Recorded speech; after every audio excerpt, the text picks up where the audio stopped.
तहरीक इंसाफ का लॉन्ग मार्च आज लाहौर के लिबर्टी चौक से निकलेगा। कायदीन के लिए कंटेनर, बैनर्स और प्ले कार्ड्स सज गए। कारकुन लिबर्टी चौक पहुंचना शुरू।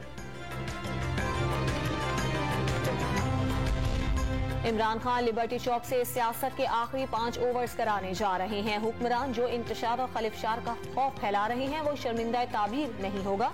शेख रशीद का ट्वीट।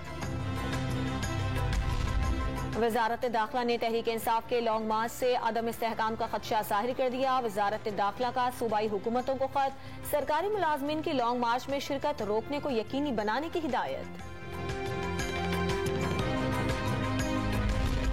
पाक फौज का बेबुनियाद इल्जामात का भरपूर जवाब। आर्मी चीफ ने गैर मुअय्यना मुद्दत तक तौसी की पेशकश ठुकराई।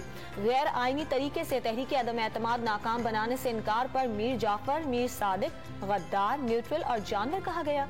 इदारों पर उंगलियां उठाने वालों के खिलाफ कार्रवाई हुकूमत का काम है।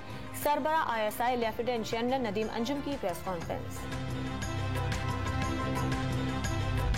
तर्जुमान पाक फौज ने साइफर साजिशी बयानिया झुटला दिया। 11 मार्च को आर्मी चीफ ने साइफर का जिक्र किया। साबिक वजीर आजम ने कहा कि कोई बड़ी बात नहीं।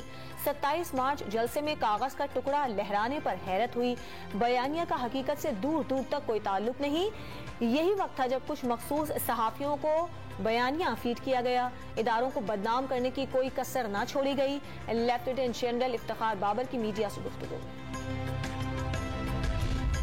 तर्जुमान पाक फौज का सहाफी अरशद शरीफ की मौत पर इदारों को निशाना बनाए जाने पर इजहार तशवीश। तनकीद करने वालों को इंक्वायरी कमीशन की रिपोर्ट के इंतजार का मशवरा।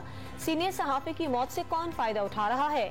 ARY के इमाद यूसुफ ने तफ्तीश के दौरान बताया। सलमान इकबाल ने सीनियर सहाफी को बाहर भेजने का कहा। सलमान इकबाल को मुल्क वापस लाकर शामिल तफ्तीश करना चाहिए। कत्ल में थर्ड पार्टी के मुलव्विस होने के खदशे का इजहार।